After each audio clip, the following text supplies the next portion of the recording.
Bonjour et bienvenue sur le podcast Venu d'ailleurs, le podcast où nous parlons de la recherche en astronomie et astrophysique, avec une première saison dédiée à la recherche de vie ailleurs. Nous sommes Lucie Lebouleux et Franck Celsis, et aujourd'hui nous nous tournons vers l'avenir. Si les télescopes actuels ne nous permettent pas d'étudier des exoplanètes comme la Terre, capables d'abriter la vie, les chercheurs et chercheuses en instrumentation sont en effervescence. Que devons-nous inventer et construire pour y parvenir? À quoi ressembleront les télescopes de demain? Dans l'épisode d'aujourd'hui, fini de déduire la présence d'une planète de manière indirecte par une éclipse, une perturbation ou une lentille gravitationnelle. On veut voir des exoplanètes. On veut la photo de ce petit point bleuté, cher à Carl Sagan, où il fait bon vivre, exposé à la tiédeur d'une étoile à quelques années-lumière de nous. Donc, au menu du jour, télescope géant, mascarade, des bons et des mauvais photons et une flottille spatiale aveuglante. Aujourd'hui, nous recevons deux invités, Iva Laguigna, chercheuse postdoctorante au LIRA, le laboratoire d'instrumentation et de recherche en astrophysique, à l'Observatoire de Paris. Elle travaille sur les futurs instruments qui chercheront à voir des exoplanètes de type terrestre, et en particulier pour des télescopes spatiaux que l'on doit découper en morceaux car ils sont trop grands pour rentrer sous la coiffe des lanceurs. Et nous accueillons aussi David Mouillet, qui est astronome à l'Institut de planétologie et d'astrophysique de Grenoble, donc le même laboratoire que moi. Il est l'un des développeurs d'un instrument qui nous permet dès aujourd'hui de voir des exoplanètes et qui est installé sur un des plus grands télescopes au sol. Et aujourd'hui, il est impliqué sur les télescopes du futur, au sol, mais aussi dans l'espace. Bonjour à tous les deux. Bonjour. Bonjour. Bonjour. Donc le but du jour, c'est de réussir à voir une exoplanète, de préférence de type terrestre, qui orbite autour d'une autre étoile. Et ça représente un vrai défi, notamment un défi technologique et instrumental, qui est votre spécialité. Parmi ces défis, il y a celui de la distance entre la planète et l'étoile. David, est-ce que tu veux développer sur ce défi ? Oui, alors les planètes sont autour des étoiles, c'est une de leurs caractéristiques, et donc il va falloir séparer la luminosité de la planète de celle de l'étoile. Et je voudrais commencer par un des premiers points, c'est que la planète, elle, intrinsèquement, elle est très très faible. Si on reprend l'exemple de l'observation de la Terre vue de l'extérieur, en fait, ça a été fait, ça avait été proposé effectivement sur cette image du Pale Blue Dot. C'est une image qui a été faite par la sonde Voyager lorsqu'elle s'éloignait du système solaire. Elle était aux alentours de Saturne. Et Carl Sagan, effectivement, avait proposé le fait que cette sonde qui regardait les planètes auprès desquelles elle passait se retourne vers la partie interne du système solaire et fasse une photographie des planètes qui sont proches du Soleil. Alors, vue depuis Saturne, la Terre, on pouvait la voir, mais elle apparaissait comme un point effectivement extrêmement faible à proximité de l'astre du Soleil qui est beaucoup, beaucoup plus lumineux. Donc, ça donne déjà une première idée de ce contraste en luminosité. Et puis aussi du fait que la planète Terre, vue de cette distance de Saturne, c'est un point extrêmement peu lumineux dans Pale Blue Dot, qui a vraiment pale, le point extrêmement faible. Alors on va vouloir faire la même chose, mais autour d'étoiles. Ces étoiles vont être 100 000 ou des millions de fois plus éloignées que la distance depuis Saturne. Et donc, voilà, cette luminosité de la planète, elle va être extrêmement faible, et il va falloir être capable de détecter ces photons qui sont réfléchis sur cette planète. Ça, c'est vraiment un premier enjeu. Si on regarde un petit peu la luminosité qui apparaît des étoiles, alors les étoiles sont beaucoup plus lumineuses que les planètes. Si on regarde la luminosité d'une étoile comme Vega, qui est un peu une des étoiles les plus lumineuses, c'est une référence, c'est plusieurs milliards de photons toutes les secondes et par mètre carré. Comme ça paraît beaucoup. Mais en fait, on va se rendre compte que les planètes sont beaucoup plus faibles, que ça peut être aussi faible qu'un milliardième du flux de l'étoile. Donc, on va se retrouver avec quelques photons par mètre carré par seconde. Et puis, ces photons-là, on va vouloir les couper en quatre parce qu'on va vouloir savoir lesquels sont rouges, lesquels sont bleus, avoir des informations spectrales. Et donc, on va se rendre compte effectivement qu'on va avoir besoin le premier défi, d'abord, c'est la sensibilité, la capacité de collecter beaucoup de lumière de ces astres qui sont intrinsèquement très faibles. Alors là, je vous ai parlé de la sensibilité, mais je vous ai pas parlé de la distance entre l'étoile et la planète. Il faut qu'on se mette quelques ordres de grandeur, qu'on se mette d'accord sur quelques ordres de grandeur. La distance entre la Terre et le Soleil, on a donné cette quantité-là sur une unité qu'on appelle l'unité astronomique. Voilà. Et ensuite, en termes de distance, les distances typiques des étoiles, c'est 1 parsec ou quelques parsecs. Et alors, cette distance-là, c'est une distance typique entre les étoiles. Et c'est aussi la distance à laquelle, précisément, cette séparation Terre-Soleil correspond à un angle de 1 seconde d'angle. Voilà, donc ça va nous donner une ordre de grandeur. Et donc, si on va aller chercher des étoiles un peu plus loin, à quelques parsecs, si on veut pas prendre juste les toutes quelques premières, eh bien, ça veut dire que typiquement, les séparations auxquelles il va falloir séparer la planète de leur étoile, c'est une fraction de seconde d'angle. Alors, une seconde d'angle, est-ce que c'est petit, est-ce que c'est grand? Donc, c'est 1 degré divisé par 3600. Alors ça nous parle pas tellement. Je pense un point de repère qui est utile, c'est de se rendre compte que typiquement, lorsqu'on regarde les étoiles à travers l'atmosphère, on a un flou qui est dû par la traversée de la lumière par l'atmosphère, qui est précisément de l'ordre d'une seconde d'angle. Donc, on va vouloir regarder des séparations qui sont plus petites que typiquement le flou ou la taille des images qui est donnée par la traversée par la turbulence. Tu disais, David, que pour séparer l'équivalent d'une Terre et d'un Soleil à 1 parsec, donc à peu près à 3,2 années-lumière, donc il fallait être capable de séparer des objets de 1 seconde d'angle. Tu disais bien que si ces systèmes sont plus loin, mais il va falloir faire mieux que ça et pour avoir des séparations plus faibles. Et on a vu, notamment dans les épisodes précédents, que dans beaucoup de cas, les planètes sont bien plus proches de leur étoile que la Terre ne l'est du Soleil. En tout cas, les planètes tempérées, les planètes qui nous intéressent aujourd'hui dans cette saison, les planètes qui sont à peu près de température terrestre, autour d'étoiles plus faibles et qui sont aussi les plus nombreuses, il va aussi falloir, tu es d'accord, il va aussi falloir améliorer cette précision-là. Oui, absolument. Là, j'étais parti sur 1 seconde d'angle comme un point de repère, mais c'est un cas beaucoup trop optimiste. Si on va voir des étoiles à une distance un peu plus raisonnable, si on veut trouver un grand nombre d'étoiles, on va vouloir en regarder beaucoup. Il faut aller un petit peu plus loin, donc typiquement une dizaine de parsecs. Donc, on est déjà plus qu'un dixième de seconde d'angle. On va parler de 100 milliarcs-secondes. Et puis, comme tu le dis, les zones un peu tempérées où il fait ni trop froid ni trop chaud, donc là, c'est une unité astronomique pour un cas du Soleil. Il y a beaucoup d'étoiles qui sont un peu plus froides, où la zone tempérée est d'autant plus proche. Et il y a un exemple emblématique qu'on prend souvent. Ça peut être aussi un point de référence qui est peut-être un des points les plus favorables. C'est le cas de l'étoile la plus proche de nous. C'est Proxima du Centaure. C'est une étoile rouge, plus faible que le Soleil. Et pour lequel on soupçonne effectivement la présence d'une exoplanète. Donc, il y aurait toutes les bonnes propriétés pour être dans la zone habitable. C'est vraiment un des exemples les plus favorables de ce qu'on pourrait vouloir chercher. Et dans ce cadre-là, dans cet exemple précis, la distance, je crois que c'est de l'ordre de 30 ou 40 milliarcs-secondes. Donc, c'est 30 fois plus près qu'1 seconde d'angle. Donc, il va vraiment falloir aller très, très près de l'étoile. Et les contrastes en lumière réfléchie pour cette étoile-là, c'est de l'ordre de 10 à 20 millions de contrastes entre le flux de la planète et le flux de l'étoile. Si on a des propriétés assez favorables de réflectivité de la lumière provenant d'étoiles par la planète. Donc là, ça faisait beaucoup de chiffres vraiment mais il y a 2 défis qui apparaissent majoritairement et on va revenir sur ces 2 défis plus tard dans cet épisode. Celui de savoir résoudre 2 objets qui sont très proches et celui de savoir voir un objet très faible à côté d'un objet très brillant, donc la planète versus l'étoile. Pour un objectif vraiment de planète type terrestre, David, tu en as déjà parlé, mais Eva, est-ce que tu voudrais rappeler les chiffres à la fois en résolution angulaire et en contraste, en ratio de luminosité? Est-ce que tu voudrais rappeler ces chiffres, s'il te plaît?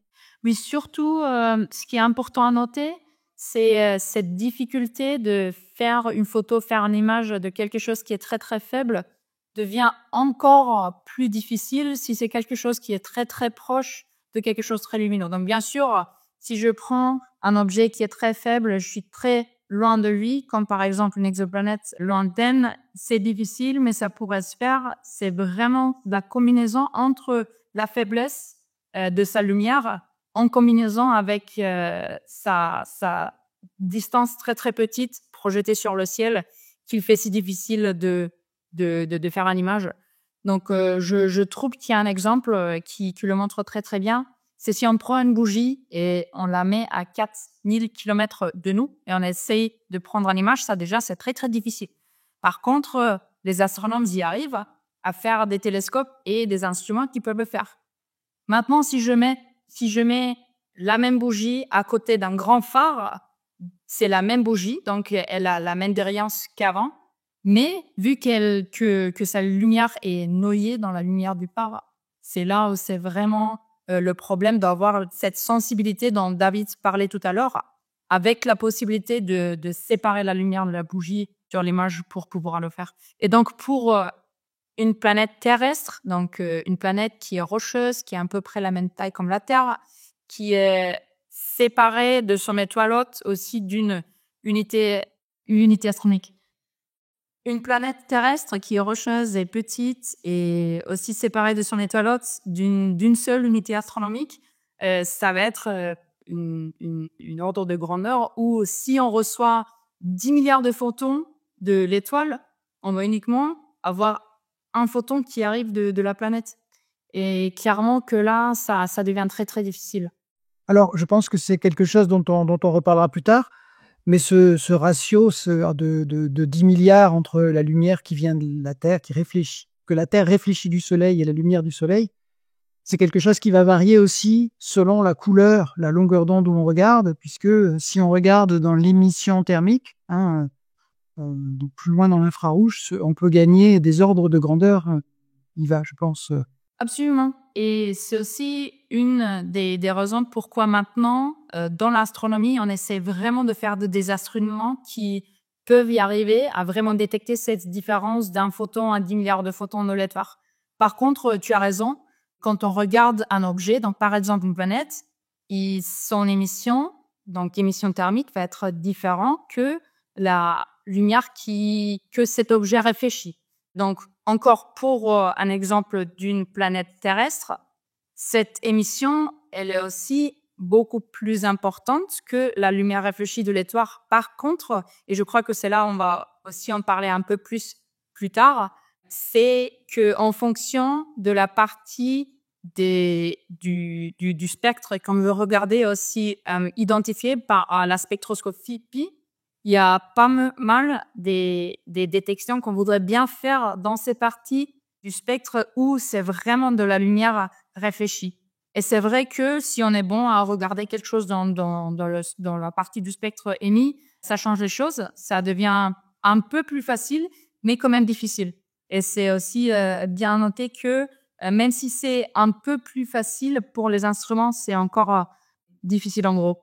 Alors donc on a vu un petit peu la difficulté de la chose. Néanmoins,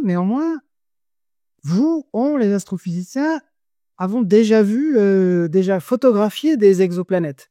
Alors, est-ce que vous pouvez nous en dire plus là-dessus? Comment c'est possible que malgré ces difficultés, on ait déjà des images d'exoplanètes? Avec quels instruments, quelles capacités, et est-on toujours si loin de voir une Terre? Alors, David, qu'est-ce que tu peux nous dire sur les observations actuelles en imagerie? Alors, on a commencé par le plus simple.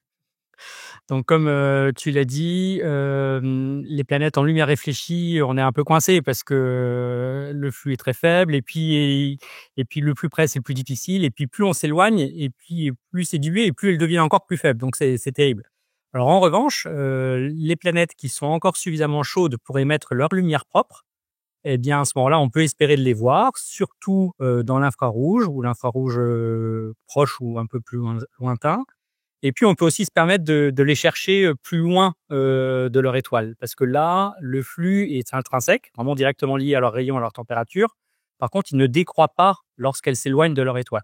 Donc ça, c'est une situation favorable. Donc, c'est par là qu'on a commencé. Et ce qu'on a fait aussi, c'est de définir des instruments qui étaient vraiment conçus pour ça. On n'a pas utilisé des imageurs génériques. On a vraiment fait des imageurs, on va en parler après, qui sont optimisés pour chercher à séparer un flux faible de l'étoile. Et puis, on savait pas beaucoup si des grosses planètes encore pas trop froides existaient loin de leurs étoiles. On a cherché ça. Juste une précision, excuse-moi, quand tu dis qu'ils sont encore chaudes ou qu'ils sont encore pas trop froides, tu fais référence à leur âge, hein. Tu veux dire qu'elles sont chaudes parce qu'elles viennent de se former et que du coup, leur température est indépendante de la distance à l'étoile. C'est juste pour préciser pour nos auditeurs. Oui, tu as tout à fait raison. C'était implicite. C'est-à-dire qu'au moment où les planètes se forment, simplement l'énergie qui a été accumulée lors de leur formation, lors de la création de matière, cette énergie est responsable d'une température non négligeable qui rayonne. Donc, au début de leur vie, elles sont plus chaudes. Elles peuvent faire jusqu'à 1000 degrés Kelvin ou même un peu plus. Et puis, au cours du temps, eh bien, le rayonnement va évacuer de l'énergie. Elles vont devenir de plus en plus froides et de plus en plus difficiles à détecter en émissions propres comme ça. Et donc effectivement, on a cherché les cas les plus favorables, donc des systèmes qui sont jeunes. Par ailleurs, on sait sélectionner les étoiles en fonction de leur âge. Donc, on a observé d'abord les étoiles jeunes. Et puis, on a espéré qu'il y ait des planètes comme ça, assez massives, pas encore trop froides et suffisamment séparées pour qu'on puisse les observer. Et alors, avec des instruments qui étaient dédiés à cela, eh bien, on était sensible à des planètes qui étaient à relativement grande séparation, typiquement plus de 10 fois la distance entre le Soleil et la Terre, 10 unités astronomiques, et des planètes qui seraient des grosses planètes massives, hein, qui seraient de l'ordre de 1 ou quelques fois la masse de Jupiter. Donc c'est ça qu'on cherchait, on ne savait pas s'il y en avait. Donc on a observé des centaines, voire des milliers d'étoiles de ce type-là avec des instruments adaptés, et on en a trouvé quelques-unes de ces planètes géantes à grande séparation. Donc déjà, ça c'était un point très intéressant pour ces premières découvertes, voir un peu quelles sont leurs caractéristiques, voir un peu leur quantité aussi. Et puis aussi pour valider nos performances, chercher à pousser toujours plus loin nos performances. Donc c'est une espèce d'étape intermédiaire aussi. Alors c'était une situation un petit peu difficile parce qu'on n'était pas sûr d'en trouver beaucoup. C'est quelque part, encore une fois, c'est une étape intermédiaire, mais c'est très satisfaisant parce que ça permet de valider, ça permet aussi de questionner les modèles qu'on a sur ces planètes géantes. Mais à ce stade, on n'est pas du tout ni aux planètes qui seraient aussi âgées que notre système solaire, et on n'en est pas du tout non plus à la capacité de voir des planètes telluriques, aussi faibles que les planètes telluriques, comme ça. Disons que c'est une première étape. Ça nous donne une première vue des systèmes planétaires. On sait aussi que les planètes dans un système, elles interagissent les unes avec les autres. Donc, c'est bien d'avoir aussi la vue des planètes géantes et des premières idées de caractérisation. Une autre chose qu'on peut dire aussi, il me semble, c'est que il y a 1 ou quelques décennies, je dirais, on savait pas du tout s'il y avait beaucoup de planètes. Donc la première question à laquelle il fallait répondre, c'est de savoir est-ce que c'est bien raisonnable de les chercher et d'avoir une idée de la fréquence de ces planètes. Alors maintenant, donc cette époque où il fallait regarder à la fois très près de l'étoile avec les méthodes indirectes, mais à la fois très loin avec les méthodes dont je viens de parler, même si c'est dans les cas les plus favorables, c'était inutile pour nous donner quelques idées du nombre de ces planètes-là. Et il était important d'observer un grand nombre de systèmes, des centaines ou des milliers de systèmes. Maintenant, on est dans une situation, on a parlé beaucoup de questions de difficultés sur ces observations. On peut quand même nous donner un point très positif dans les recherches qu'on fait. C'est qu'aujourd'hui, on sait que les systèmes planétaires sont très nombreux, très fréquents. À partir de là, et puis on sait que les planètes de petite taille aussi sont beaucoup plus nombreuses que les planètes très très grosses, plus grosses que Jupiter. À partir de là, maintenant, il devient raisonnable d'envisager des programmes observationnels où on va passer énormément de temps, ça peut être une dizaine d'heures de télescope, voire plus longtemps, sur chaque système pour chercher à trouver toutes les planètes qui seraient susceptibles d'être là, plutôt que de vouloir passer au bout d'une heure au système suivant pour faire le plus grand nombre de systèmes. Donc ça, c'est aussi un point qui est très positif. Alors, juste une petite question là-dessus, c'est que on va au plus facile parce que on va chercher des objets qui sont loin de leur étoile, ce qui nous arrange en termes de séparation, mais qui sont très brillants parce qu'ils ne doivent pas leur luminosité à l'étoile, mais à leur chaleur interne. Mais ça, ce sont des systèmes qui ont quoi, de l'ordre du million d'années. On pourrait se dire, ils sont rares et donc du coup ils sont loin et on perd beaucoup de cet avantage-là. Mais le fait même que vous en ayez trouvé, c'est que non, il y en a quand même finalement à des distances raisonnables. Oui, donc on a sélectionné effectivement les systèmes qui faisaient de l'ordre de 10 millions d'années ou quelques dizaines de millions d'années, ce qui est relativement jeune hein, pour une étoile. Le Soleil, c'est plusieurs milliards d'années, donc c'est dans le premier pourcent de vie des étoiles. Et là, on arrive à en trouver un certain nombre à quelques dizaines de parsecs. Donc à 50 parsecs, 100 parsecs, on arrive à en trouver. C'est ça qui nous a limité à une dizaine d'unités astronomiques pour la séparation minimale des planètes détectables.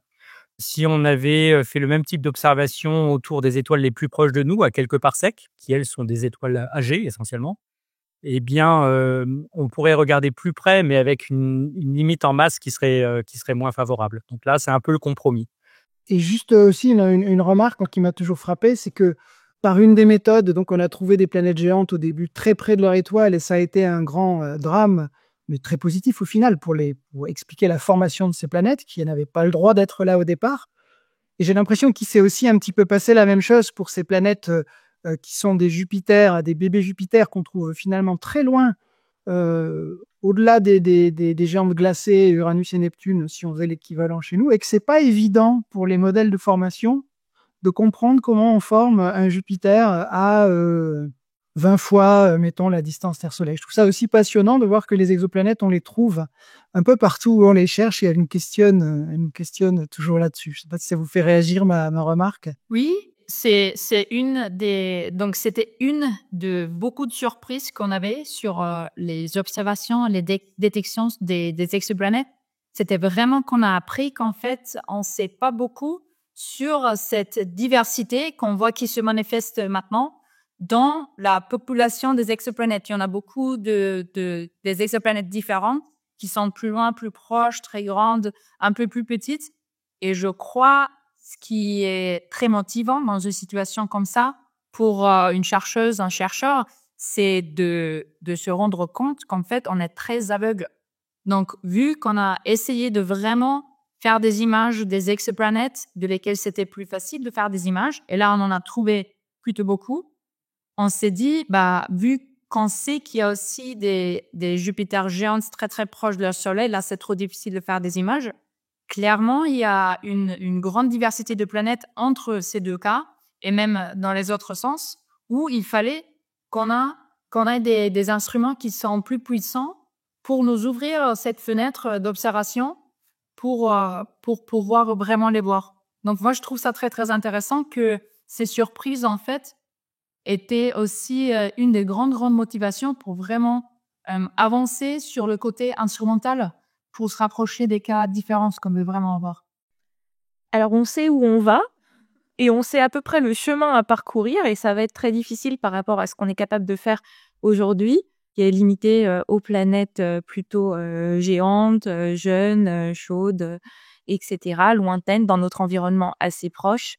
Et pour atteindre cet objectif des exoplanètes plutôt terrestres, on a donc 2 défis à relever, vous en avez parlé tout à l'heure, et notamment celui de savoir les résoudre de leur étoile.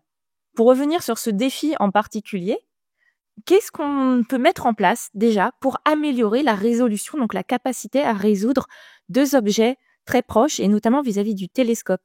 David? Alors d'abord, il faut un grand télescope. Alors, il faut comprendre pourquoi la taille du télescope nous impose une limite fondamentale à la résolution, notre capacité de séparer 2 sources angulairement proches dans le ciel. On peut y passer 1 minute, je trouve que c'est intéressant à bien se représenter les choses. La lumière, c'est un phénomène ondulatoire, donc on a un front d'onde qui arrive, un champ électrique qui oscille. Et c'est quelque chose qui oscille très très rapidement, on n'est pas capable de mesurer l'oscillation comme ça dans les longueurs d'onde visibles et infrarouges. En fait, ce qu'on peut repérer lorsqu'on collecte la lumière sur un miroir et qu'on la focalise sur un détecteur, sur une plaque photo, quelque part, c'est l'interférence que fait cette lumière qui est collectée. Et une manière de se représenter les choses, il y a plusieurs manières de dire les choses, mais une manière de se représenter les choses, c'est que si l'étoile qui nous envoie de la lumière est bien centrée, bien sur l'axe du télescope, eh bien, le champ électrique va arriver avec un front d'onde plan. Ça veut dire que l'oscillation du champ électrique arrive en phase partout en même temps sur le télescope. En revanche, si la source de lumière est un petit peu décalée d'un côté, eh bien, d'un côté à l'autre du télescope, eh bien, le champ électrique va être un petit peu en retard d'un côté par rapport à l'autre. Et c'est ce retard-là qui nous indique la direction, le fait qu'on est plus centré.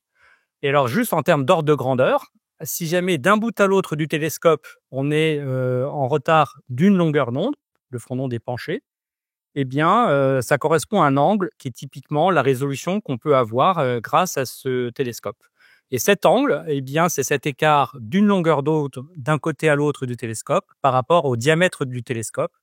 La longueur d'onde, on appelle ça souvent lambda, le diamètre du télescope d. Donc, on dit typiquement que l'angle qu'on est capable de résoudre, c'est lambda sur d. Voilà, ça nous donne un ordre de grandeur. En réalité, il faut aller plus dans les détails, ça s'écrit un peu autrement, mais c'est typiquement l'ordre de grandeur. Donc, en gros, le télescope nous donne une espèce de bras de levier pour voir si le champ électrique est bien en phase d'un bout à l'autre ou pas.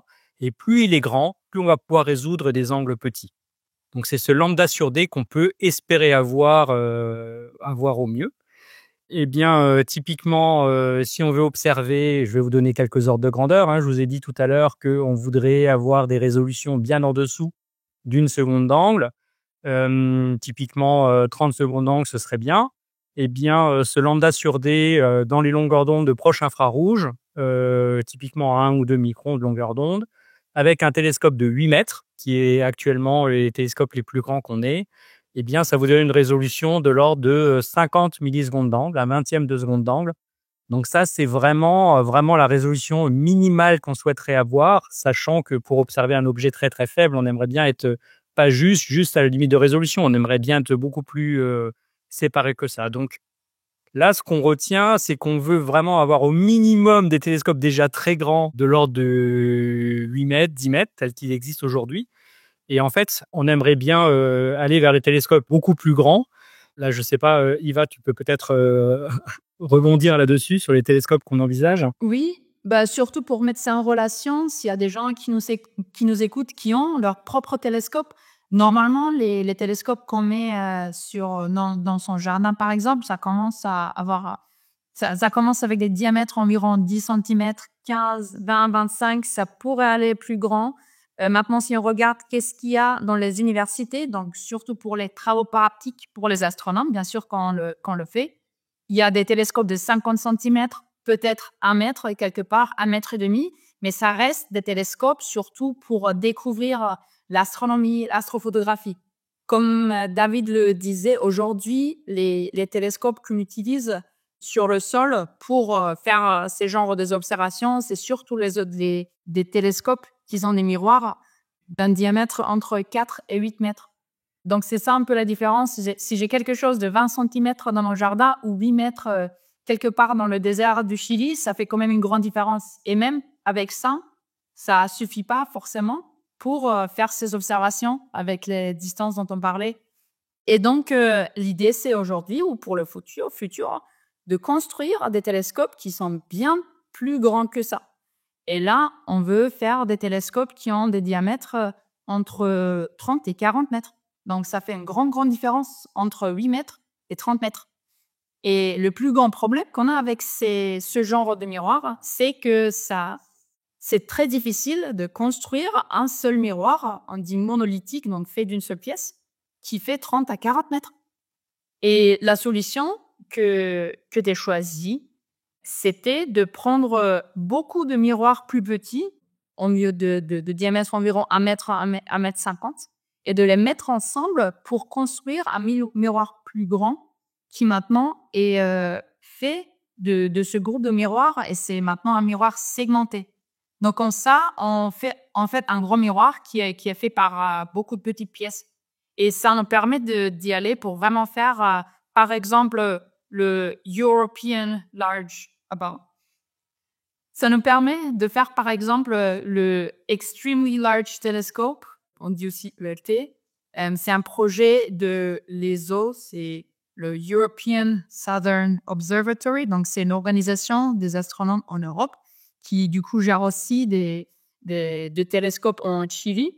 Et là, le Extremely Large Telescope, c'est un des prochains grands télescopes sur le sol qui va avoir sa première lumière, donc qui va être mis en route dans les prochaines 5 années.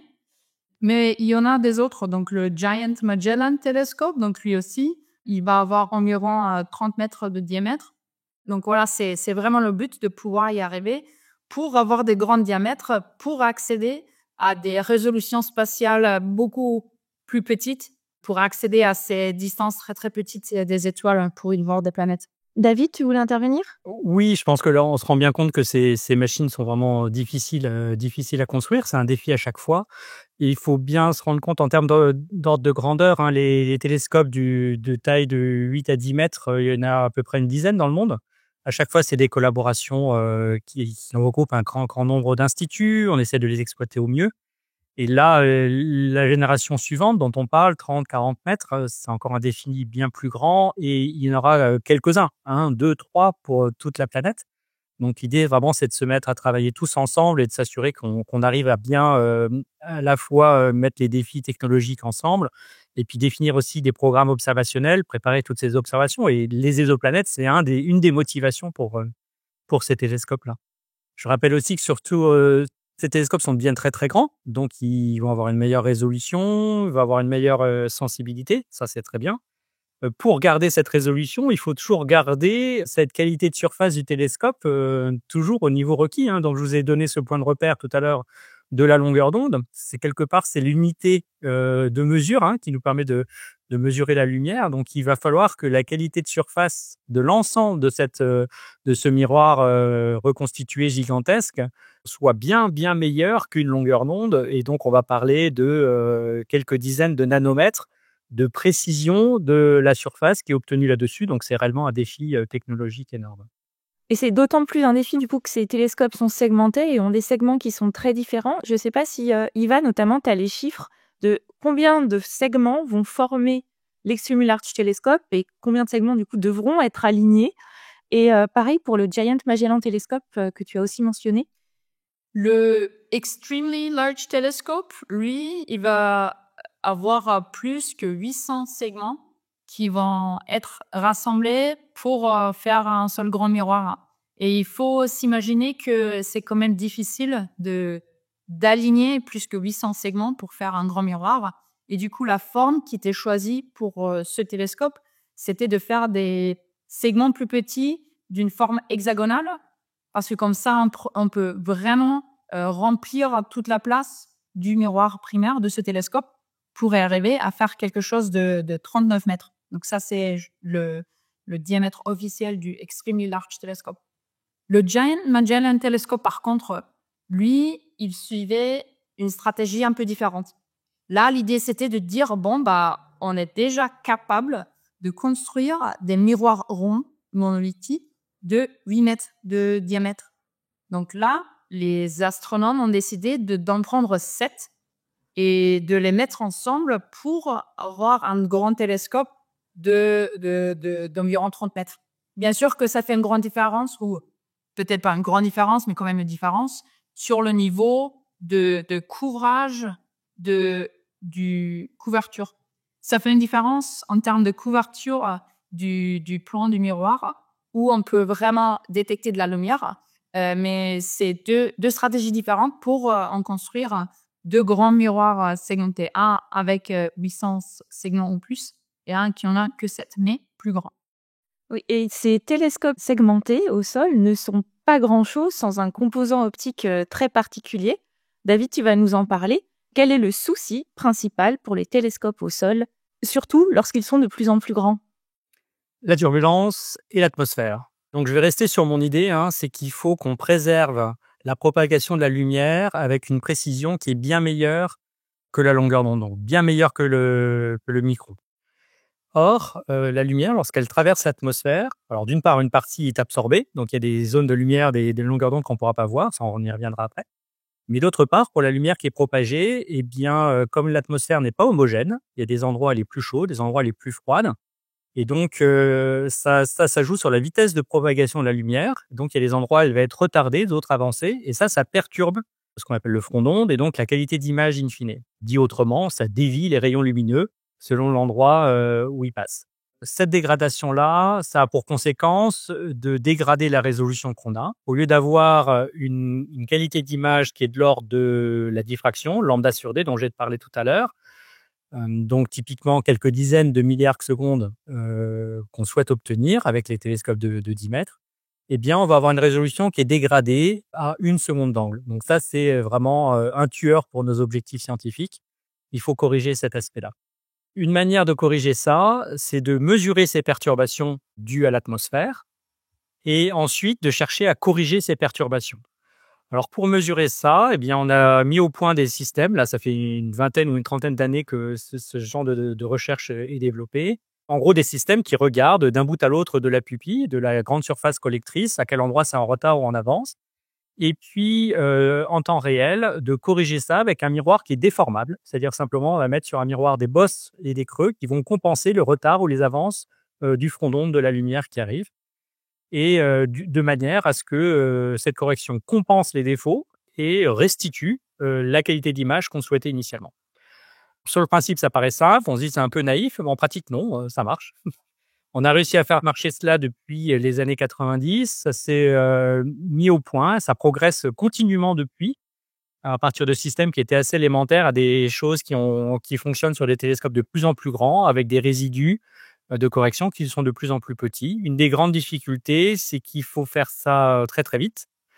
Les perturbations de l'atmosphère évoluent typiquement sur des échelles de temps d'1 milliseconde. Donc, il faut mesurer et réactualiser les corrections à des échelles de temps de l'ordre de 1 kHz, donc 1000 fois par seconde.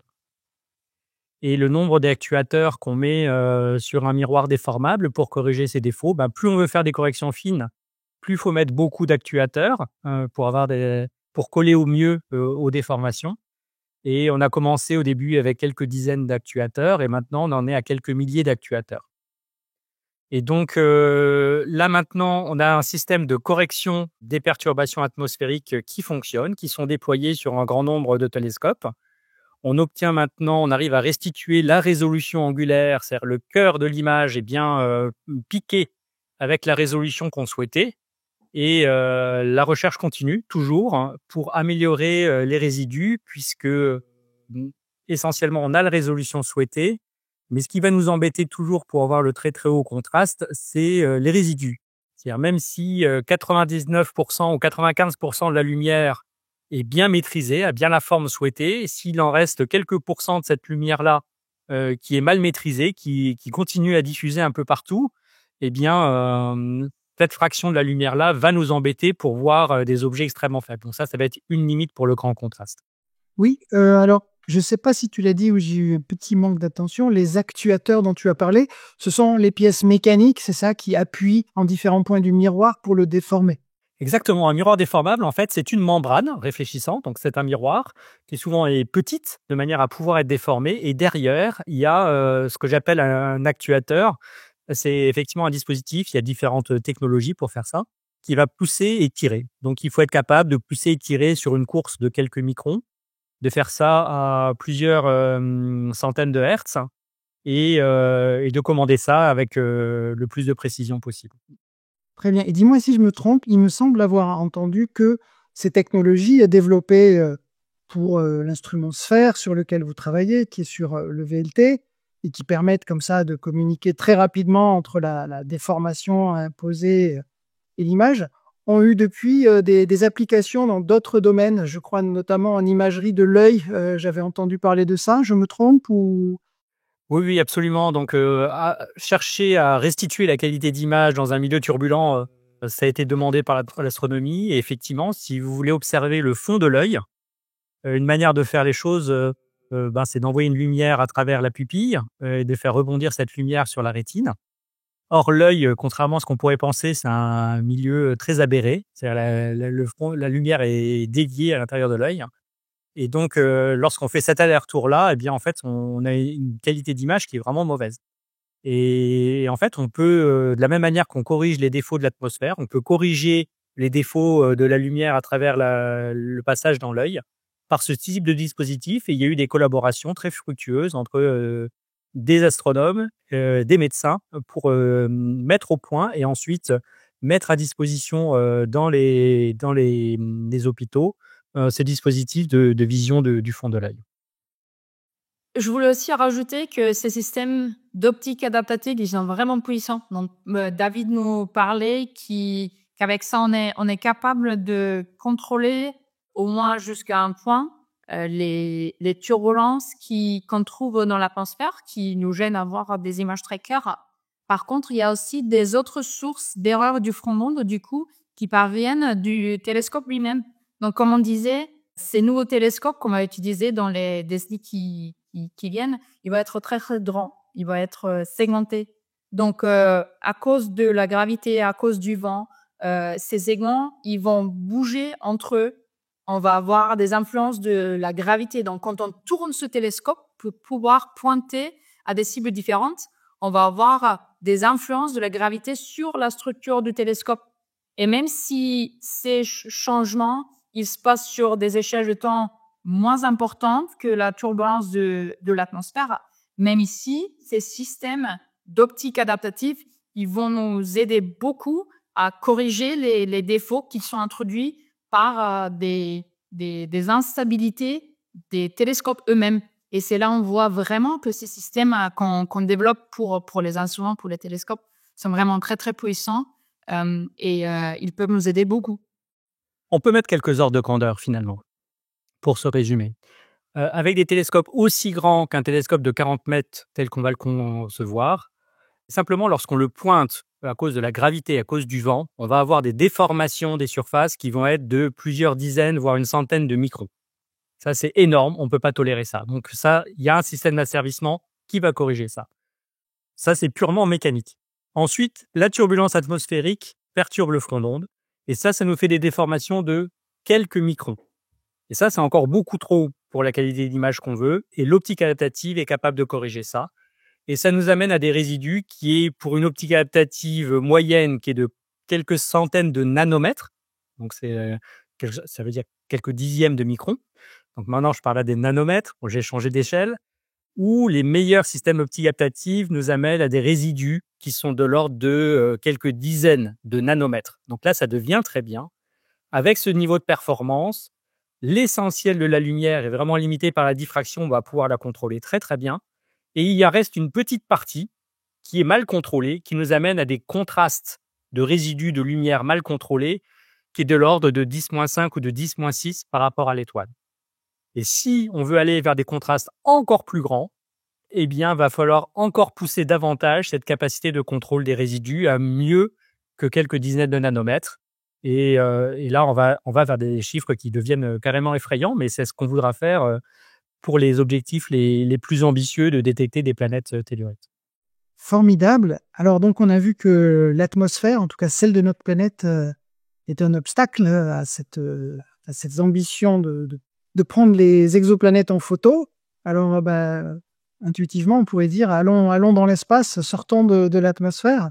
Donc, j'aimerais bien qu'on voit ensemble qu'est-ce qu'on y gagne à aller dans l'espace, mais peut-être qu'est-ce qui y est plus difficile. Y va? Le but d'aller dans l'espace avec un télescope, c'est vraiment de profiter de la stabilité de l'environnement spatial.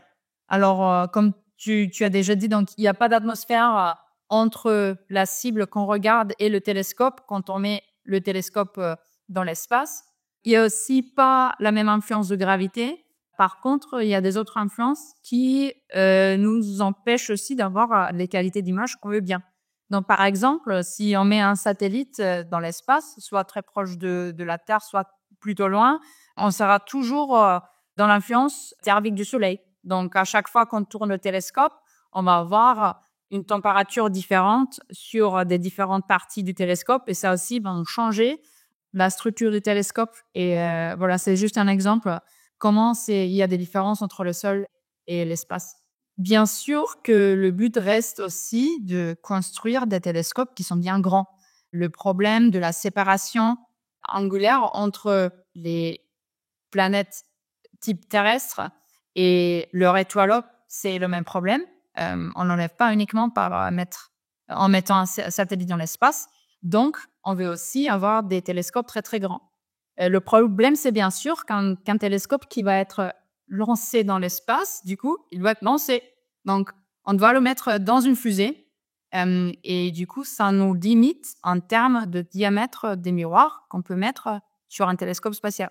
Pour donner des chiffres, le plus fameux télescope spatial, Hubble Space Telescope, lui, il a un miroir d'un diamètre de 2,4 mètres.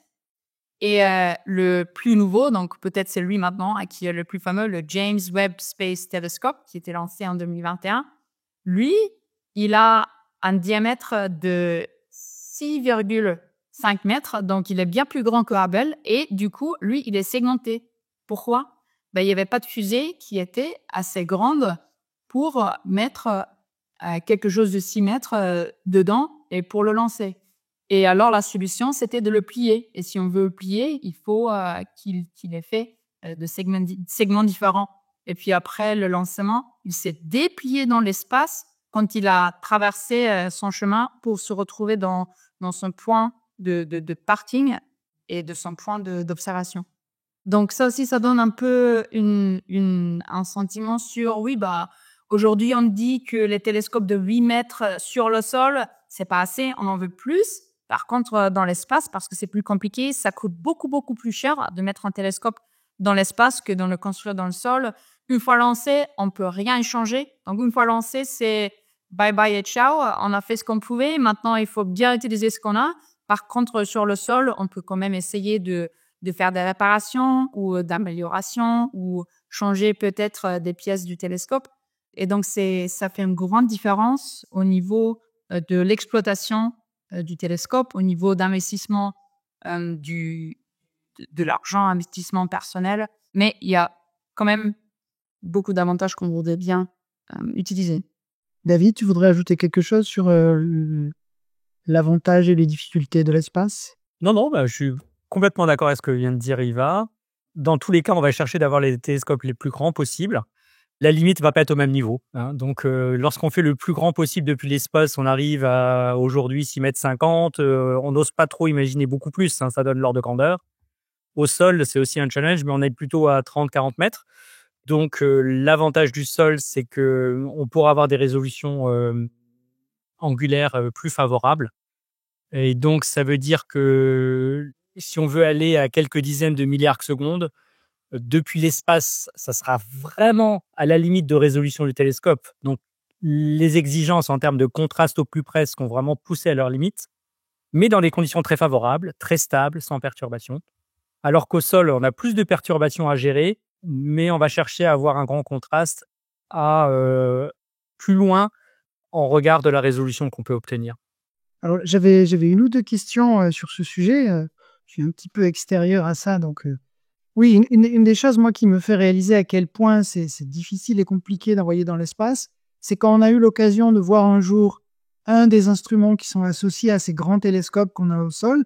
Ce sont des instruments qui ont généralement leur propre bâtiment, qui sont des énormes machines à gaz. Bon, moi, je pense en particulier à certains spectroscopes à haute résolution. Donc j'imagine, le spatial, ça réclame aussi une technologie quand même qui prend pas beaucoup de place. Est-ce que ça, c'est un grand défi pour cette thématique-là de l'imagerie dans l'espace? Oui, c'est clair. Il y a vraiment des limites très brutes quand on veut lancer un télescope dans l'espace, et c'est la masse et le volume. Donc, vraiment, chaque gramme de masse qu'on rajoute, un télescope, un satellite, un instrument, va rajouter du carburant qu'on doit utiliser, et ça va coûter beaucoup, beaucoup plus cher. Donc, pour les instruments qu'on construit, qui sont faits pour les télescopes spatiaux, on essaie vraiment de les faire beaucoup, beaucoup plus petits. Donc, ça va pas être quelque chose qui a besoin de son propre bâtiment, comme tu l'as dit, pour les instruments, pour les télescopes au sol. Mais plutôt, ça va être sur l'échelle de, par exemple, un lave-linge ou parfois un piano, un gros piano. Comme ça, on peut en prendre 3, 4, parfois 5. On les met tous ensemble sur ce télescope. Donc, il y a le miroir primaire, il y a la partie avec les instruments. Et ça va être beaucoup, beaucoup plus petit que un groupe d'instruments qui est sur un télescope du sol. Le James Webb Space Telescope, il a des panneaux solaires, donc c'est un peu ça qui a dirigé sa taille totale. Ces écrans ont une taille à peu près d'un champ de tennis.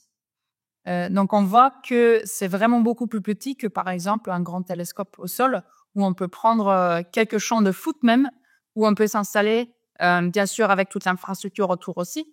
Et oui, c'est vraiment des échelles de grandeur très, très différentes. Et donc, on a le James Webb, donc tu parlais, qui est dans l'espace, et il a des capacités d'imagerie dont pour l'instant, on n'a pas beaucoup peut-être parlé dans ses résultats, mais il est capable, avec une très grande sensibilité, de voir des planètes, ces fameuses planètes jeunes. Est-ce qu'on gagne quelque chose par rapport aux meilleurs instruments qu'on a au sol avec le James Webb? Est-ce que vous attendez, David, toi par exemple, est-ce que tu attends des détections intéressantes de la part du James Webb? Oui, alors James Webb, je trouve un des avantages vraiment majeurs qu'il apporte, qu'on peut absolument pas faire au sol, c'est des observations à plus grande longueur d'onde. Donc en infrarouge thermique. Je l'appelle infrarouge thermique, c'est au-delà de 5 microns, entre 5 et 20 microns en particulier. Et alors il y a plusieurs choses, hein. La première chose, c'est qu'au sol, déjà l'atmosphère absorbe une grande partie de ce rayonnement. Et puis par ailleurs, notre propre atmosphère et tous les objets alentours, à la température à laquelle ils sont brillants dans ces longueurs d'onde-là. Donc, on est totalement aveuglé. Alors, la sensibilité qu'apporte James Webb là, dans ce domaine-là était énorme. Donc, ça, c'est formidable. Et il peut aussi observer en continu, non pas sur quelques fenêtres restreintes de transparence de l'atmosphère, mais il a déjà fourni des spectres en continu qui va de quelques microns à 20 microns de longueur d'onde d'objets, que ce soit des naines brunes ou des premières planètes. Et fournir ce spectre en continu, ça, c'est un apport vraiment exceptionnel. C'est quelque chose de tout à fait révolutionnaire sur ce qu'on peut caractériser. Et donc, je dirais en premier lieu sur l'émission thermique, avec une caractérisation spectrale et une sensibilité qu'on n'a pas du tout au sol. Ça, c'est vraiment tout à fait nouveau. En revanche, pour ce qui est réellement d'aller à courte longueur d'onde ou à courte séparation, là, c'est pas forcément un gain énorme parce que il fait 6,5 mètres de diamètre, la limite de diffraction étant ce qu'elle est, là, on peut pas forcément aller beaucoup, beaucoup plus près que ce qu'on peut faire déjà au sol. Donc là, c'est réellement, je trouve, la sensibilité et la capacité de caractérisation de la mission propre, y compris d'objets qui sont relativement séparés. Encore une fois, on commence par les choses les plus simples. Il y a aussi, je pense qu'on va y venir sur les notions de grand contraste qui est nécessaire. Il y a aussi une capacité de coronographie qui est possible sur le James Webb. Mais l'apport majeur, c'est la sensibilité dans l'infrarouge, la capacité de caractérisation. Et là-dessus, il y a déjà des résultats fantastiques qui sont sortis. Il y en a d'autres qui vont venir, que ce soit sur des objets non résolus au plus proche ou des objets séparés qu'on peut voir en imagerie. Alors, on commence à déborder sur la deuxième partie.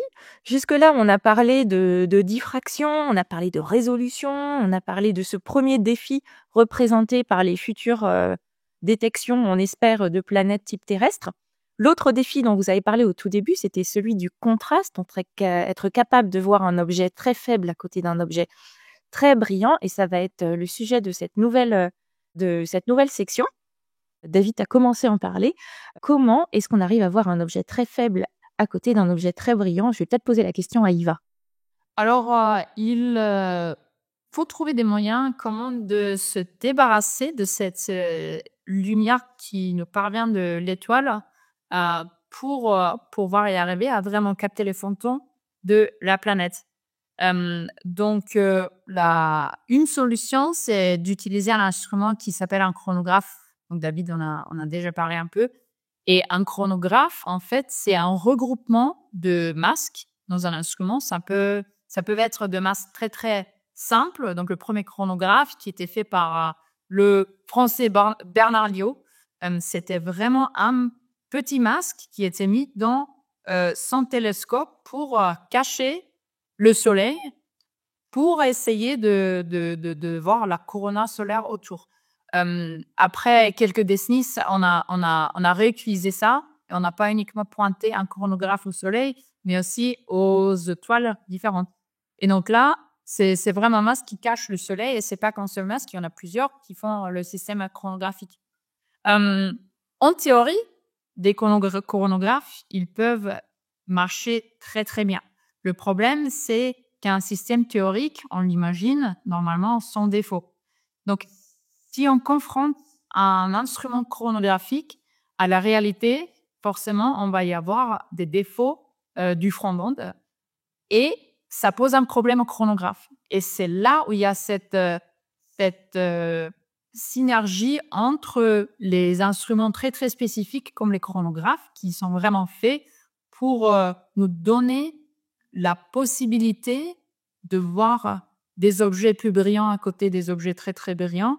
Et il faut les utiliser ensemble avec les systèmes dont on parlait avant, par exemple l'optique adaptative, ou même des systèmes qui utilisent aussi des miroirs déformables pour pouvoir contrôler qu'est-ce qui se passe vraiment dans le chemin de la lumière avant et après le chronographe, pour contrôler la lumière, pour vraiment rendre ces chronographes plus efficaces.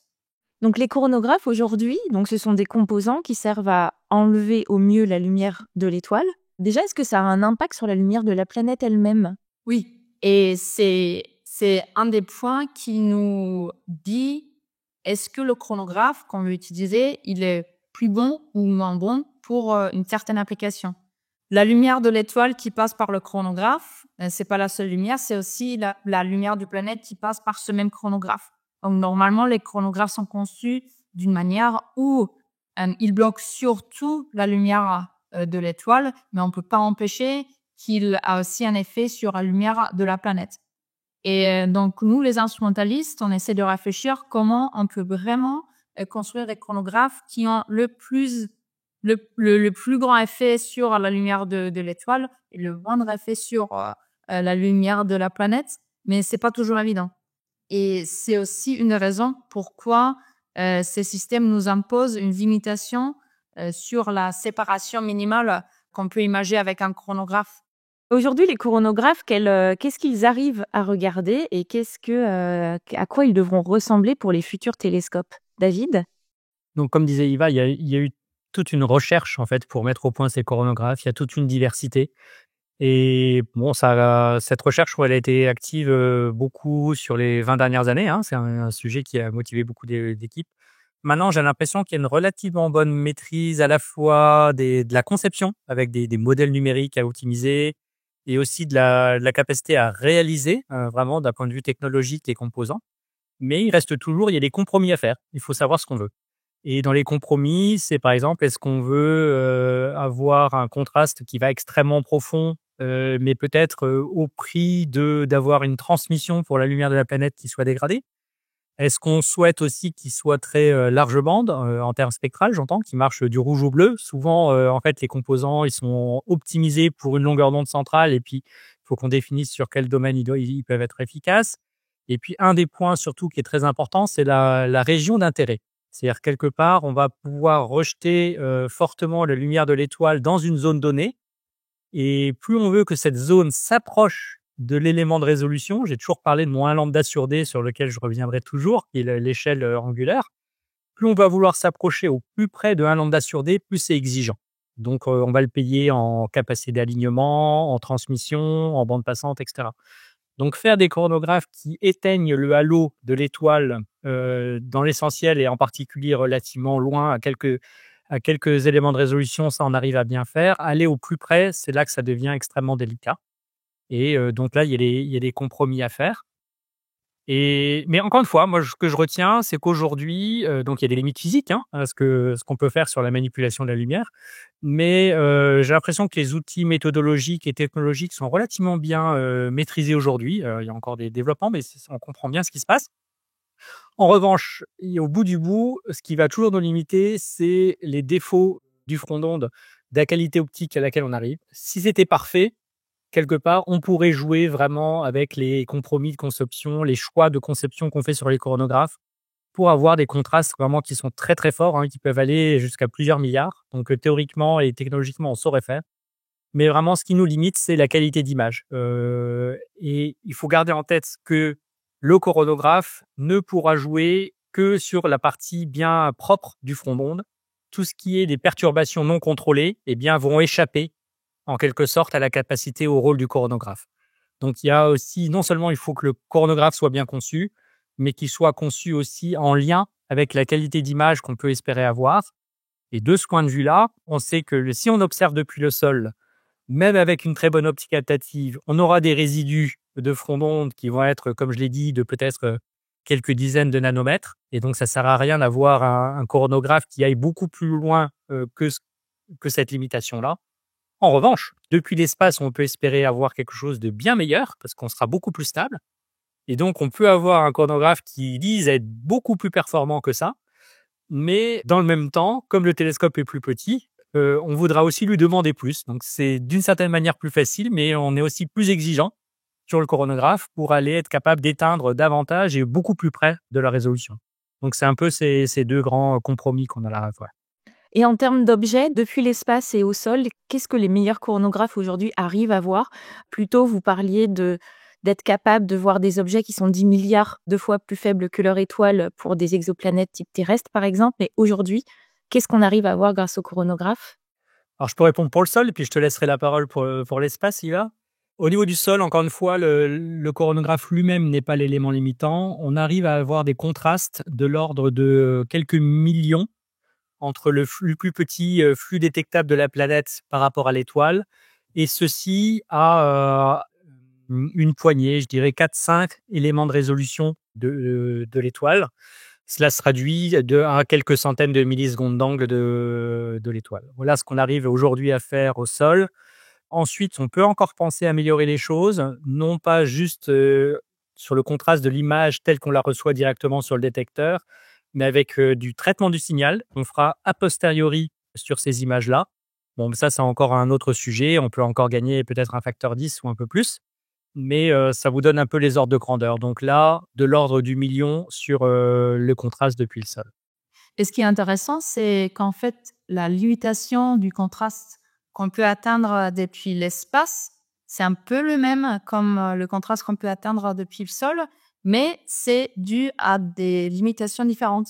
Dans l'espace, par exemple, sur le James Webb Space Telescope, on a bien des chronographes. Par contre, cette mission, elle n'était pas conçue dans le primaire pour faire de la chronographie, donc il y en a, mais c'est pas forcément les chronographes qu'on sait qui pourraient performer le mieux. Donc là aussi, comme je disais, c'est un rapport de flux d'environ 10 puissance 6, donc un peu la même chose comme sur le sol, mais on y arrive de regarder beaucoup plus proche de l'étoile. Donc là, c'est plutôt 2 éléments de résolution, même un peu moins avec certains chronographes qu'on peut faire. Et donc, c'est clair que dans l'espace, les grands développements vont se faire vers des systèmes qui ont des chronographes plus puissants, qui vont exploiter cette stabilité où on se bat pas contre l'atmosphère. Voilà. Donc, la limitation est un peu la même entre sol et espace, mais à cause des raisons différentes. Et notamment dans l'espace, tu parlais plutôt, Yva, du fait que les coronographes pouvaient être extrêmement performants, mais ils allaient être limités par des facteurs externes, et notamment des détériorations du front d'onde que David mentionnait plus tôt. Au sol, on a ces fameux miroirs déformables utilisés par l'optique adaptative pour pouvoir corriger les défauts au mieux dans la limite du faisable aujourd'hui. Que se passe-t-il dans l'espace, Yva ? En ce moment, dans l'espace, il n'y a pas de système qui est équivalent à l'optique adaptative. Bien sûr, il y a des systèmes actifs qui travaillent sur des échelles de temps plus lentes. Donc, on peut ajuster, par exemple, les grands segments du James Webb Space Telescope pour avoir une courbature un peu différente, pour compenser des défauts qu'on voit sur des différentes parties du miroir. On peut aligner le télescope globalement. Par contre, il n'y a pas encore des systèmes internes aux instruments qui sont liés au chronographe pour faire ces corrections. Donc, la prochaine étape pour les chronographes dans l'espace, c'est pour eux aussi d'utiliser des miroirs déformables. Pourquoi, s'il n'y a pas d'atmosphère pour le corriger? C'est exactement pour des raisons que toi, tu viens de dire. C'est que avec des miroirs déformables, si on a un chronographe très, très performant, en fait, on peut commencer à contrôler la lumière de l'étoile d'une manière où on peut la redistribuer dans notre image. Donc, si on donne un peu d'aide à notre chronographe avec des miroirs déformables, on va y arriver à avoir accès à des contrastes beaucoup, beaucoup plus importants. La prochaine mission qui va être lancée par la NASA, c'est le Roman Space Telescope.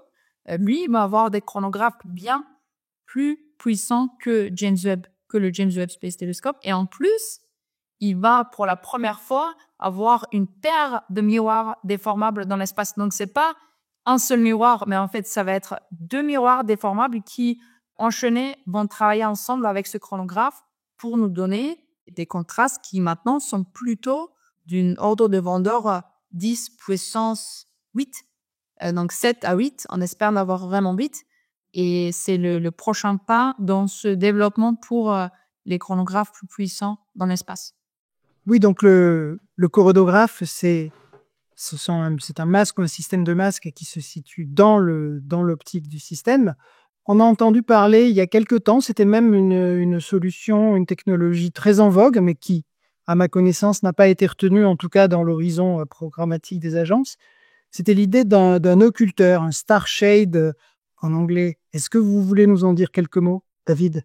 Oui, bien sûr, parce que des fois, quand on veut présenter un coronagraphe, on dit, on essaie de faire comme, l'occultation de la Lune lors des éclipses. Donc, voilà, précisément un occulteur externe, c'est ça. C'est au lieu de mettre le coronographe, le masque à l'intérieur des optiques, c'est de le mettre à l'extérieur. Alors, il y a un avantage énorme, c'est que, comme on l'a dit juste avant, lorsqu'on met le coronographe à l'intérieur des optiques, eh bien, tous les défauts optiques vont limiter les performances du coronographe. C'est une limitation principale.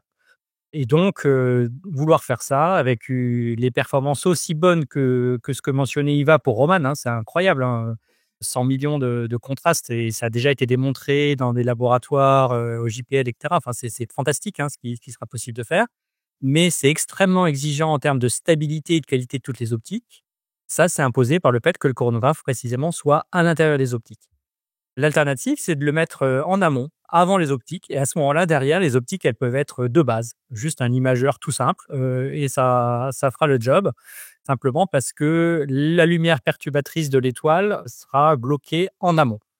Donc comme ça paraît facile. Il y a un petit détail quand même, c'est que du coup, il faut, mettre cet occulteur assez loin parce que d'une part, il va diffracter, donc ça met de la lumière paradise si on fait pas ça bien. Et puis, il faut avoir une taille de l'occulteur qui soit adaptée entre la distance à laquelle il faut le mettre et la taille de l'étoile qu'on doit occulter.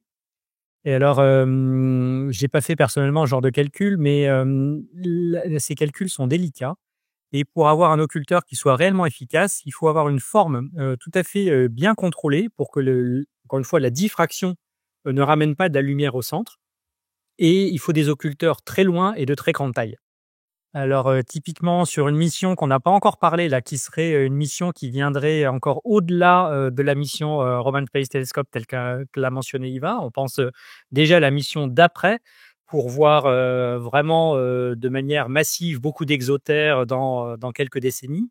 Des études tout à fait sérieuses ont été, menées à ce titre et les dimensions auxquelles on parle, c'est un occulteur qui serait situé par rapport à l'imageur, qui serait, situé en amont à, plusieurs dizaines de milliers, voire 100 000 kilomètres devant le télescope et d'une taille, considérable, de plusieurs dizaines de mètres. Donc faut imaginer envoyer dans l'espace cet engin qui se déploie. Alors, avec le James Webb, on a vu que la NASA est capable de faire des systèmes et des boucliers thermiques qui se déploient. Donc, il y a des choses qu'on sait faire, mais c'est quand même quelque chose sur lequel il faut pas se tromper. Faut bien monter la maturité technologique de ce genre de système.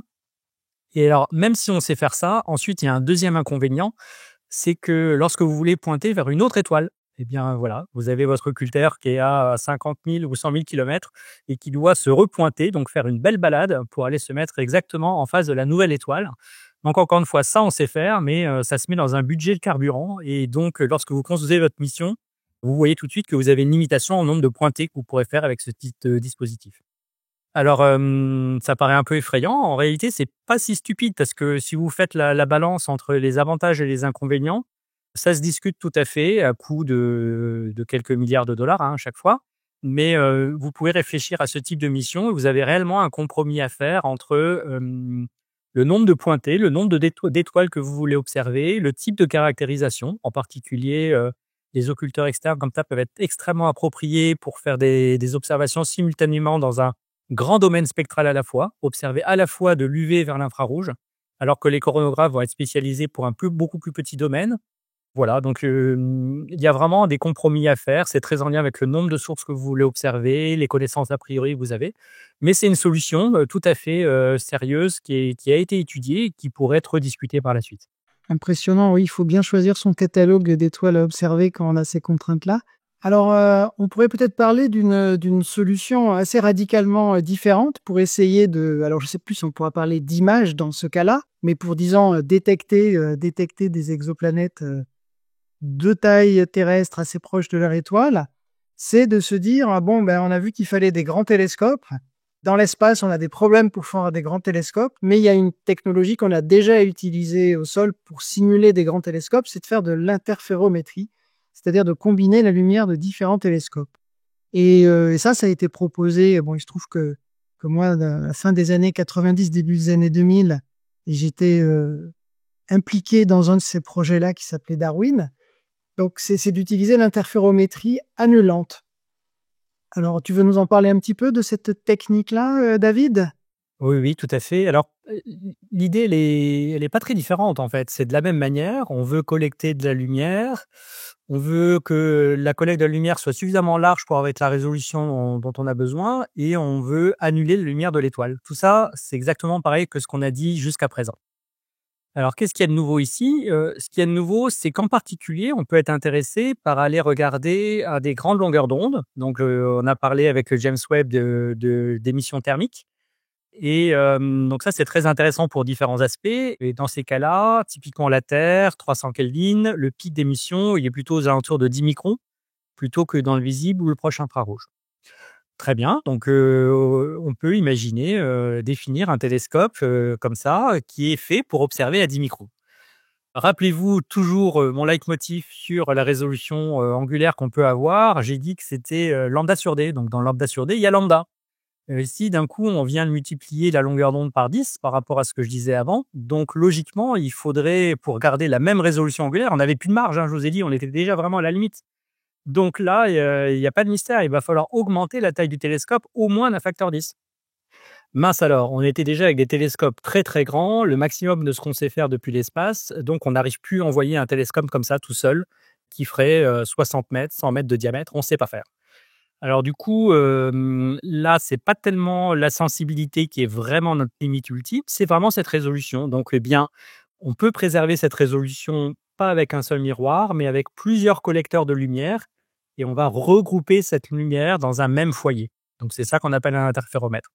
Le fait que la pupille qui collecte la lumière soit en un seul bout, qui soit une belle forme circulaire ou soit en plusieurs bouts, d'un point de vue optique, c'est pas une limitation. En fait, on sait faire les deux. Donc, dans ces cas-là, pour moi, c'est le même principe.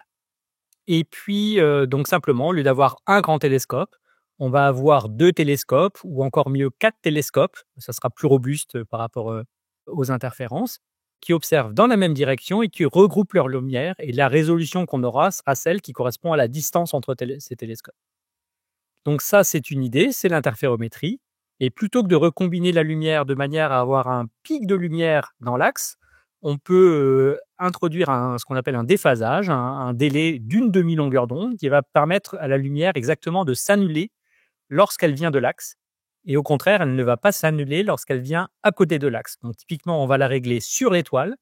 La lumière de l'étoile va être annulée. En revanche, la lumière de la planète légèrement décalée va obtenir un signal constructif détectable sur le détecteur. Donc voilà, là on a de l'interférométrie annulante. Alors, encore une fois, il y a des points positifs, il y a des points négatifs. Les points positifs, c'est que l'information astrophysique qu'on obtient ici est très intéressante. Vous avez accès là directement à la lumière de la planète, à l'endroit où elle émet le plus pour les planètes dans la lumière tempérée. Donc, on va avoir l'émission thermique de ces planètes-là et non pas seulement la lumière réfléchie. Lorsque vous observez la lumière réfléchie, vous pouvez avoir certaines informations, en particulier de la haute atmosphère, mais pour certaines planètes, en particulier s'il y a des nuages en altitude, vous allez être bloqué, vous n'allez pas voir vraiment jusqu'à la surface de la planète. L'information en lumière thermique va être très intéressant pour avoir directement l'information sur la température, mais aussi le profil jusqu'à la surface. Et puis d'autres diagnostics aussi de composition de l'atmosphère, dont on va parler peut-être tout à l'heure. Donc là, on a une information qui est tout à fait complémentaire. Il y a aussi un autre avantage, c'est que dans cette émission thermique, si vous considérez typiquement une planète Terre, on a parlé de contraste en lumière réfléchie et qui était de l'ordre de 10 milliards tout à l'heure. Ici, on va plutôt avoir un contraste qui est seulement, si je puis dire, de l'ordre du million. Alors, c'est toujours grand, mais le gain est quand même bon à prendre. Donc ça, c'est aussi un élément très positif. Un dernier point aussi qui est très intéressant, c'est que là, vous avez des télescopes qui sont qui sont séparés les uns des autres. Et en fait, vous pouvez aussi imaginer avoir une configuration qui est variable. Donc, vous pouvez légèrement les rapprocher ou les éloigner pour vous adapter effectivement aux résolutions angulaires dont vous avez besoin, à la séparation des planètes que vous visez. Et ultimement, ça peut être avec le même instrument, finalement, le même télescope ou ensemble de télescopes, vous allez pouvoir l'adapter et aller vers des résolutions qui seront encore bien meilleures. Donc ça, c'est aussi un avantage. Et donc, il y a des missions qui sont en cours. Effectivement, une mission avait été étudiée très en détail. Elle s'appelait Darwin, là, dans les années 2000 en particulier. Je répète que depuis, d'une part, il y a eu des progrès technologiques. Il y a aussi des montées en maturité sur la connaissance des exosystèmes auxquels on s'attend. Je vous ai dit tout à l'heure que maintenant, on sait qu'il y a beaucoup de systèmes avec des planètes telluriques. Donc, ça peut remotiver ce type d'études, alors qu'à l'époque, en fait, ce type de connaissance était beaucoup plus incertain. Donc là, ça remet tout à fait d'actualité ce type de démarche. Et en particulier en Europe, il y a un ensemble de collaborateurs là, qui travaillent sur ce type de mission pour proposer à l'ESA, à l'Agence spatiale européenne, une mission qui s'appellerait LIFE, dont l'acronyme inclut la notion d'interféromètre infrarouge. Alors, on vient de passer en revue différents moyens pour aller chercher ce petit point bleuté très loin autour d'une autre étoile, mais c'est pas tout de le trouver. On aimerait un petit peu savoir de quoi il est fait, s'il a une atmosphère, de quoi est faite cette atmosphère. Donc pour ça, on a un outil qui est la spectroscopie. Alors comment on peut coupler un petit peu ces deux techniques? Yva, est-ce que tu veux répondre là-dessus? Oui, le but de la spectroscopie, c'est de prendre la lumière et de la séparer en fonction de sa longueur d'onde qu'on vient de détecter. Dans ce genre de détection, ce qu'on peut voir, c'est les abondances des molécules différentes qui sont dans une atmosphère planétaire d'une exoplanète. Là, il y a plusieurs points qui sont très, très importants pour la spectroscopie. Puis la première chose, c'est clairement que ces empreintes moléculaires, elles sont distribuées un peu partout dans la lumière, donc un peu partout dans la bande spectrale d'un objet. Donc, c'est aussi important d'avoir accès à pas uniquement une petite partie, par exemple, entre 700 et 800 nanomètres de la lumière observée, mais plutôt dans une bande beaucoup, beaucoup plus large. C'est comme ça comment on va avoir accès à l'information sur des molécules différentes. Là aussi, il y a cette différence entre l'importance de la lumière visible et la lumière en infrarouge. On va avoir une information très, très différente en fonction de la spectroscopie qu'on fait de la lumière dans ces bonnes différences. L'autre chose, c'est que là, donc, on en a beaucoup discuté, qu'un des défis, c'est ce haut contraste. C'est comment de vraiment construire des instruments qui vont nous révéler les photons d'une exoplanète parmi des photons de la lumière très, très bien. Ça veut dire qu'en fait, avec un chronographe, on rejette la plupart de la lumière qu'on reçoit d'un système. Donc, si on rejette vraiment 10 milliards de photons et il nous reste qu'un seul, ça va être très, très difficile d'accumuler assez de signal pour faire une détection qui nous montre cette spectroscopie. Parce que là, on prend la lumière et on la divise. Donc, on a une détection et on veut en plus diviser ce qui nous reste de lumière qu'on vient de filtrer. Il faut encore la séparer en fonction de sa longueur d'onde. Donc, c'est aussi où c'est très, très important d'avoir des télescopes très, très grands avec une sensibilité très, très forte pour que, en fait, on peut faire ça. Même si on joue un peu contre nous-mêmes. Donc, d'un côté, on veut rejeter beaucoup de la lumière pour avoir accès à l'exoplanète. De l'autre côté, on veut bien avoir beaucoup de signal pour pouvoir faire cette analyse avec de la spectroscopie. David, j'imagine qu'il y en a beaucoup plus à dire. Non, pas forcément. En fait, ce que tu disais tout à l'heure par les signatures spectrales, moi, ça me fait toujours penser, j'ai toujours le point de repère de l'ozone dont on parle pour la Terre. Voilà, et en fait, on en parle aussi pour les exoplanètes. Donc l'ozone, à un moment donné, c'était un souci de savoir est-ce qu'on a une bonne protection de la vie sur Terre par notre atmosphère qui contient de l'ozone, et en particulier, ça nous protège des UV. Donc ça absorbe la présence d'ozone dans notre atmosphère, même s'il n'y en a pas énormément, hein, c'est pas le composant dominant. Ça absorbe très efficacement les UV sur une large bande spectrale, donc aux alentours de 0,3 microns de longueur d'onde. Là, le flux est totalement absorbé par notre atmosphère. Et donc ça, c'est une signature, nous on l'aperçoit ici sur Terre, mais si on regarde la lumière réfléchie sur une planète, cette signature existe aussi. Donc si on regarde à ces longueurs d'onde-là, eh bien on va voir une signature sur l'albédo de ces planètes. Donc là, comme tu en parlais, il y a des autres signatures pour l'oxygène, mais aussi le méthane, le CO2, un certain nombre d'indicateurs qui permettent de différencier des atmosphères. Donc on va pouvoir parler de planétologie comparée, même si on n'est pas sur place, même si on n'a pas des analyses sur place, même de très très loin, on a des signatures comme ça à basse résolution qui voient vraiment des marqueurs de grandes molécules. Et ça, c'est très intéressant pour les gens qui font de l'exobiologie ou des modèles d'évolution des atmosphères. Donc, nous, en tant qu'instrumentalistes, ce qu'on voudrait, c'est fournir les ingrédients pour que ces recherches-là puissent avoir le lieu. Et c'est aussi pourquoi on se pousse vraiment de faire ces observations qui sont un peu plus dures. Donc, on avait mentionné qu'en fait, c'est un peu plus facile de voir un objet dans son émission infrarouge. Là, le contraste est un peu plus favorable. Par contre, il y a des molécules qui ne se manifestent pas dans l'infrarouge. Donc, forcément, pour le voir, il faut vraiment faire l'effort pour avoir des instruments qui peuvent observer à haut contraste dans le visible pour accéder à cette espèce. Je m'autorise une petite digression, oui, sur ces points-là. Yva, tu disais, il y a des molécules qui n'ont pas de signature dans l'infrarouge, donc il faut aller voir dans le visible, mais essentiellement, dans l'immense majorité des cas, c'est le contraire. C'est-à-dire que le visible est une région très pauvre en signature spectroscopique, pour des raisons simplement de niveau d'énergie dans les atomes et les molécules, de vibration, de rotation, alors que l'infrarouge est très riche. Et ça, c'est un peu une des frustrations que l'on peut avoir, qui nous fait dire que les critères de résolution poussent vers les courtes longueurs d'onde, alors que tout ce qu'on sait pratiquement sur les atmosphères dans le système solaire, on l'a acquis par l'observation infrarouge. Et pour reprendre la question de l'ozone, par exemple, l'ozone n'a quasiment pas de signature dans le visible. Elle a une signature très forte, près de 10 microns dans l'infrarouge.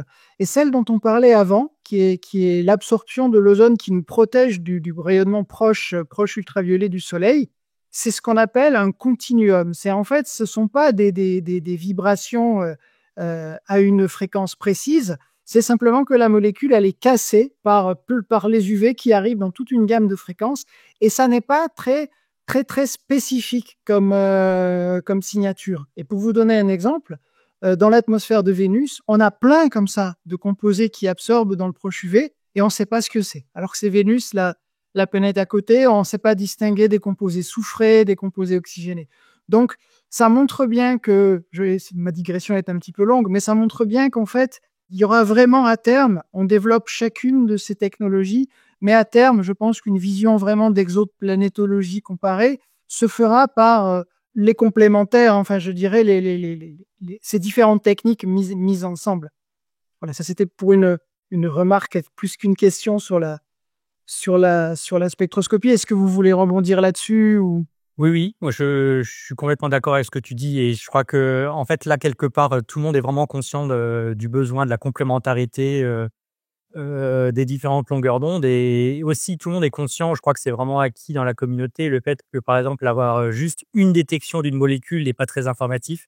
Juste dire on a vu du méthane ou on a vu de l'oxygène, c'est pas très informatif. Ce qui va vraiment nous dire sur les conditions physico-chimiques des atmosphères et éventuellement de discuter sur des conditions qui seraient favorables au développement de la vie, c'est pas un indicateur, c'est vraiment un ensemble d'informations. Donc à terme, il va falloir combiner tout ça. Maintenant, pour les missions qui sont en cours d'étude ou voire même à long terme, ce type de débat est vraiment très actif. C'est-à-dire, on a conscience qu'il va falloir avoir cette complémentarité. Est-ce que ça, il faut le faire sur une mission, sur 2 missions complémentaires? Pour une mission donnée, comment optimiser son domaine spectral pour que ce soit le plus informatif? Ça, c'est vraiment des choses qui sont prises en compte dès le départ. Il ne s'agit pas de demander juste aux technologues « Bon, qu'est-ce que vous savez faire ?» et puis c'est ça qu'on va faire. L'idée, c'est vraiment de faire l'instrument qui soit le plus à même à apporter les bonnes réponses sur les caractérisations des exoplanètes. Alors, une dernière question, remarque. Donc, la spectroscopie sur des planètes qui ont été imagées, ça a déjà été fait. Je peux prendre l'exemple qui est très emblématique à Grenoble de Beta Pictoris, qui est ce système jeune vu par la tranche où il y a une ou plusieurs, maintenant je crois, planètes qui ont été vues autour, vous me corrigez, oui, c'est à 2, et dont une où finalement, sachant où était le petit point de la planète sur l'image, on a pu aller avec une fibre, y recueillir sa lumière et l'injecter dans un spectrographe et finalement dire des choses assez fantastiques sur cette planète-là. Vous parliez aussi tout à l'heure du James Webb qui, alors dans le cas de cibles d'objets très séparés de leur étoile, quasiment isolé peut faire de la spectroscopie. Donc, on sait déjà faire. Mais donc, c'est envisageable aussi de faire ça dans l'espace et pour des toutes petites cibles. Et peut-être que cette question va nous amener petit à petit vers les projets comme le Habitable World Observer, je ne sais pas. Donc, on sait déjà faire la spectro. Qu'est-ce qu'il faut maintenant pour pouvoir la faire mieux et pour des plus petits objets? Alors, avoir de la spectroscopie, en particulier à plus haute résolution, c'est intéressant au moins pour deux aspects, pour la caractérisation, mais aussi pour la détection. Alors, je vais m'expliquer. Jusque-là, on a parlé d'absorption éventuellement large. C'est bien parce que c'est une absorption qui est relativement facilement détectable. En revanche, souvent, par exemple, l'oxygène ou le CO2 ou le méthane, ces grandes bandes d'absorption, en fait, sont composées d'un grand nombre d'absorptions qui sont individuelles, beaucoup plus fines. Alors, si on veut les détecter individuellement, c'est plus difficile parce que d'une part, il faut résoudre davantage la lumière, il faut la disperser davantage. Et donc, dans chaque canal individuel, on aura beaucoup moins de photons. Donc, on a un problème de sensibilité. Ça, c'est une difficulté. En revanche, si la sensibilité n'est pas le problème principal, ça devient intéressant parce que la figure qu'on attend d'absorption est très spécifique. Et à ce moment-là, on ne peut plus la confondre avec une contamination stellaire. Donc, si on peut avoir une haute résolution spectrale, c'est utile à la détection parce que ça nous permet de discriminer cette lumière par rapport à celle de l'étoile. Juste, est-ce que tu peux rappeler, c'est quoi qu'est-ce que tu appelles la résolution spectrale? Alors, de la même manière que pour la résolution angulaire, on a parlé de résolution pour dire la capacité à séparer de la lumière qui venait de deux directions différentes. La résolution spectrale, ça sera donc la capacité à séparer une lumière qui serait à deux longueurs d'onde différentes. Donc, si j'appelle delta lambda cette séparation, lambda sur delta lambda, c'est ce qu'on appelle la résolution.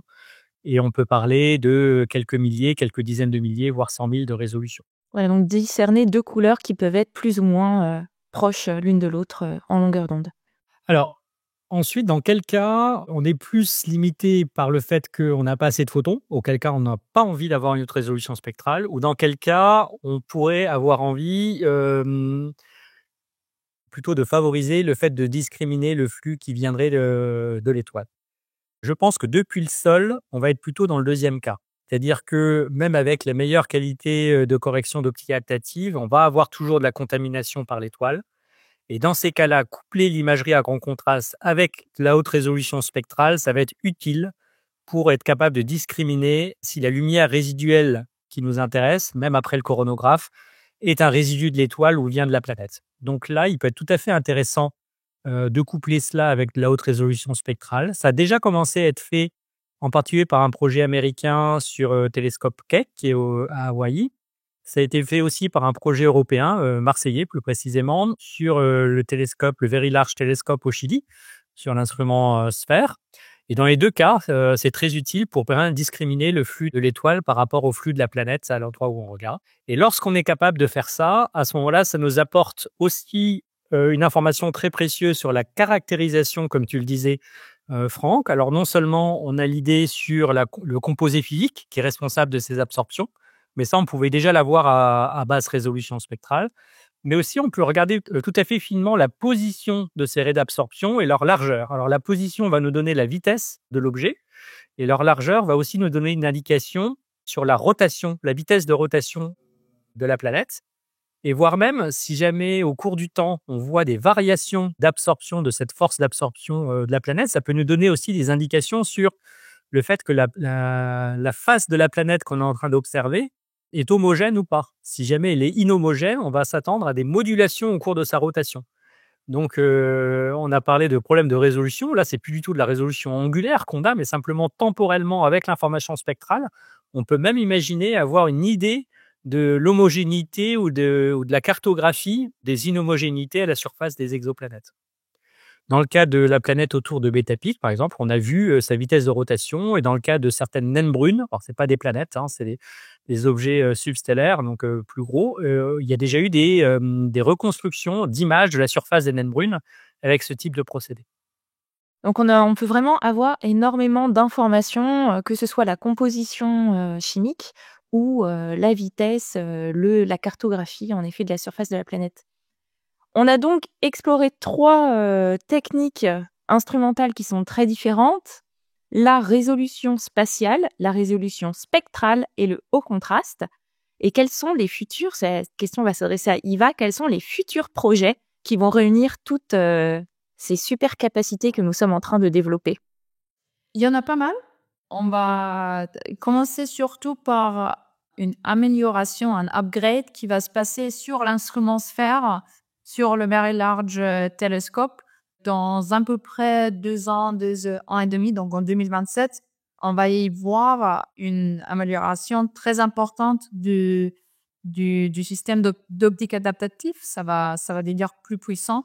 Et ce qu'on s'attend de ça, c'est en ce moment, on peut surtout voir des Jupiters avec une température plus élevée, qui sont plutôt éloignés de leur étoile.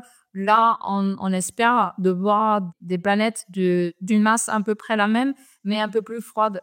Donc, on va essayer de voir des planètes de type Jupiter un peu plus âgées, qui va nous informer sur la formation et la vie des planètes dans une partie de leur vie différente. Donc ça, c'est la première chose qu'on s'attend. Dans la même année, en 2027, on va voir le lancement de la mission Roman Space Telescope. Donc, on en a déjà parlé un peu. Ça va être un petit, télescope spatial. Petit, il va avoir une taille comme le Hubble Space Telescope, donc 2,4 mètres de diamètre pour son miroir primaire. Par contre, il va avoir ses chronographes très, très performants, couplés avec la paire de miroirs déformables qui vont soutenir les chronographes pour accéder à des contrastes très, très importants. Donc, ils vont faire des rapports du flux d'environ 1 milliard, 10 puissance 9. Et donc, c'est seulement dans 3 ans. Donc, ça, c'est très court pour nous. Il faut se préparer pour cela. Et après, on regarde quelque chose de très, très grand sur le sol. Donc, environ en 2028, on va normalement avoir les premiers signaux sur les détecteurs du Extremely Large Telescope. Donc, ce projet très, très grand qui est mené aussi dans un consortium international. Il est en pleine préparation. Et là, dans 3-4 ans, on va voir son utilisation pour la première fois. Oui, sur ce télescope, ça va être, pour l'astronomie au sol, ça va être vraiment une étape très importante. En fait, on s'attend aussi à beaucoup de défis, beaucoup de découvertes, sur la manière de faire fonctionner le télescope. Donc je pense que les premiers instruments, il y aura aussi une phase où on apprendra à utiliser ce télescope. Il y aura probablement, les premières années pour vraiment optimiser son utilisation.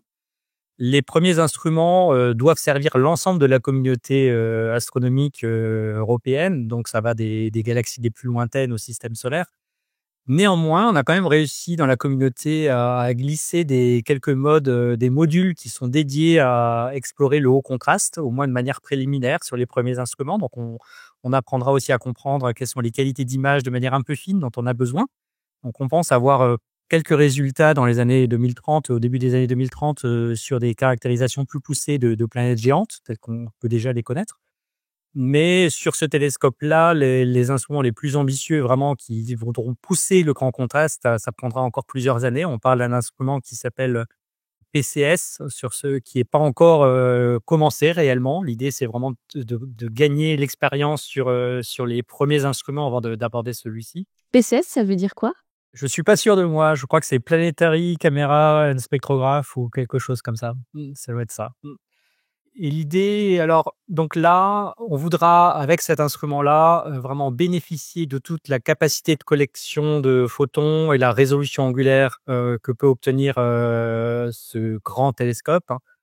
Même si on sait que depuis le sol, on aura des limitations dues à l'atmosphère. Donc là, on voudrait aller au plus près, à des résolutions angulaires vraiment peut-être inabordables par des télescopes de plus petite taille depuis l'espace, mais à des résolutions angulaires plus proches.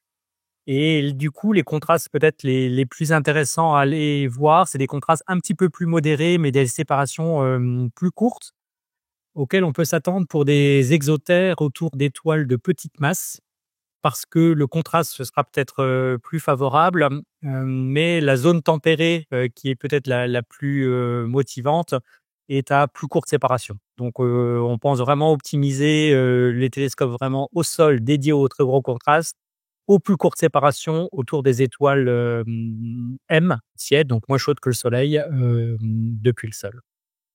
Et puis sinon, je pense que l'étape ultime, ça sera quand même depuis l'espace, non? Qu'est-ce que tu en penses, Sylvain? Oui, c'est ça. Et donc, c'est vraiment, comme tu disais, sur le sol, on veut vraiment exploiter tout ce qu'on peut avec le diamètre, ce grand diamètre des télescopes. Mais évidemment, à la fin, ce qu'on veut voir, c'est vraiment une planète type exotère, mais autour d'une étoile qui est plus proche du Soleil. Donc, avec la même température, la même la planète qui est sur une distance comme la Terre de cette étoile. Et là, la mission que commence à être préparée, c'est le Habitable Worlds Observatory.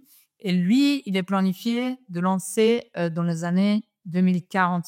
Donc, ça va faire un petit moment jusqu'au moment où on va pouvoir en profiter. Mais ça nous donne, nous les instrumentalistes, beaucoup de travail à préparer parce que celui-là, il va vraiment essayer de incorporer ces choses qu'on veut apprendre des télescopes qui viennent avant. Donc, du Roman Space Telescope sur les questions du chronographe, du James Webb Space Telescope et le Extremely Large Telescope sur les questions de segmentation. Parce que lui aussi, il va avoir au moins 6 mètres de diamètre dans l'espace. Il va devoir être lancé, donc on va devoir avoir une fusée qui peut le faire. Et donc, avec le Habitable Worlds Observatory, ça va vraiment être le but d'avoir quelque chose de très, très performant qui va nous donner cette capacité d'atteindre un contraste de 10 puissance 10. Donc ça, c'est des mots-clés sur le côté contraste, c'est 10 puissance 10 pour pouvoir faire une image d'une exotère autour d'une étoile type solaire. Donc ça, c'est vraiment le télescope qui va réunir tous les défis, j'ai l'impression. C'est ça. Franck? J'avais une remarque, une question. Donc, on a dit que quand on est au sol et qu'on peut avoir ce très grand diamètre de l'ELT, on connaît déjà des systèmes qui sont des petites planètes tempérées autour de toutes petites étoiles, qui sont des cibles privilégiées.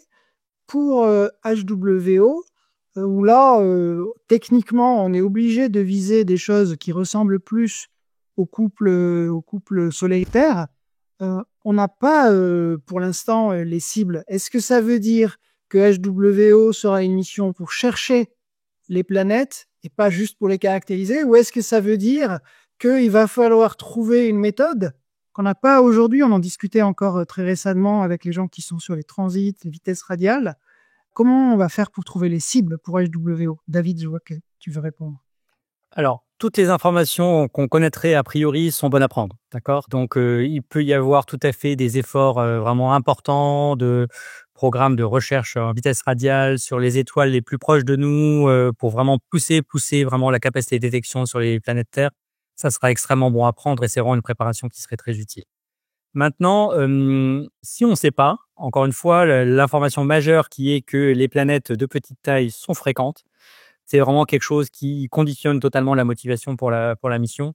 Et quelque part, si on n'a pas d'information et qu'une étoile est suffisamment proche de nous pour être favorable, et bien à ce moment-là, il faudra l'observer tout de même. Donc, toute l'information est bonne à prendre, mais ensuite, on peut quelque part classer des étoiles observables par ordre de capacité de caractérisation de planètes s'il y en a. Et ce classement est tellement sévère que même si on n'a pas toute l'information, les meilleures candidates seront observées de toute manière. Oui, mais c'est vrai, tu as raison, qu'il y a une petite révolution. Je me souviens qu'à l'époque de Darwin, où l'instrument, on devait aussi trouver les planètes et les caractériser, et on avait vraiment cette question de on va partir à la pêche dans une rivière dont on ne sait pas si elle est poissonneuse, et on postulait des abondances des fréquences de planètes autour d'étoiles de type solaire de 1%, ne sachant pas quoi trop mettre. On sait aujourd'hui que les planètes, c'est un peu le résultat assez naturel de la formation stellaire. Ça relaxe un petit peu ce genre de contraintes, c'est certain. Donc ça, c'est les futurs télescopes, et même s'ils sont et instruments, même s'ils sont tous vraiment intéressants, et chacun, même si ce sont des étapes intermédiaires, va amener son lot d'informations, et chaque information sera cruciale. Quel est, vous, le projet qui vous enthousiasme le plus? David? Alors, moi, j'ai passé mon temps à te dire que pour moi, de l'interférométrie annulante, de la coronographie, c'était la même chose. Que finalement, il y avait plein de points communs entre le sol et l'espace. Donc là, je vais être dans la capacité de te dire ce que je préfère. Je pense que vraiment, la manière dont on travaille, elle va vraiment de pair. C'est-à-dire que ce qu'on apprend sur l'un des projets, ça nourrit l'autre et c'est vraiment le même type de logique, hein. Donc voilà, je répondrai pas à ta question. Oh là là, tu veux pas te prononcer. Yva? Non, mais il a raison, parce que là, dans la recherche et aussi dans l'astronomie et astrophysique, on travaille d'une manière où on veut vraiment faire ressortir le mieux et il y en a jamais des doublons. Donc, il y a pas de mission qui rassemble tellement à une autre où je pourrais dire, ah oui, moi, je préfère celle-là à cause d'eux. Comme on disait avant, la façon de faire, c'est vraiment de rassembler tout ce qu'on a, d'utiliser ces complémentarités qu'on a entre espace et sol, entre les missions différentes, entre les longueurs d'onde différentes qu'on détecte. Donc, chacune de ces missions dont on vient de parler, elle va nous rapporter quelque chose et on va utiliser tout pour continuer et pour nous préparer pour le futur. Merci. Alors, on a une dernière question qui est traditionnelle. Est-ce que vous pouvez nous parler de votre recherche actuellement? Qu'est-ce que vous faites au quotidien? À quoi ressemblent vos journées? Et sur quel projet est-ce que vous êtes impliqué? Et qu'est-ce qui vous passionne le plus en ce moment dans votre recherche? Yva? Oui, alors moi, comme je suis instrumentaliste, moi je me focalise surtout sur le développement des prochains instruments. Donc ça veut dire un peu tout, un peu rien. Concrètement, il y a un passage entre la théorie et la réalité qui est très très important, qui se retrouve dans un laboratoire optique. C'est très bien de pouvoir faire des prédictions, des performances, des chronographes dans des modélisations numériques avec nos ordinateurs et tout. Par contre, ce qui compte, c'est vraiment est-ce qu'on peut construire ces instruments. C'est très difficile. Alors, avant de se mettre ou avant de se lancer dans la création des instruments eux-mêmes, il y a une phase où il y a plein de recherches qui se passent sur un banc optique. Donc, c'est une table sur laquelle on rassemble plein de composantes optiques, il y a des miroirs, des lentilles, des caméras, des miroirs déformables. Et on regarde un peu, est-ce que ce qu'on envisage pour de mettre sur un télescope, ça va vraiment marcher. Et donc, moi, je travaille sur un banc ici à Menon, au LIRA. Il s'appelle banc de très haute dynamique. Du coup, c'est le deuxième qu'on a, donc THD numéro 2. Et donc, on a vraiment une suite de chronographes différents. On a des chronographes qui sont aussi utilisés sur le James Webb Space Telescope. On a des chronographes du même type comme ceux qui seront utilisés sur le Roman Space Telescope. Et on en a vraiment beaucoup. On a plusieurs façons dont on contrôle les miroirs déformables pour aider ces chronographes à atteindre leur but.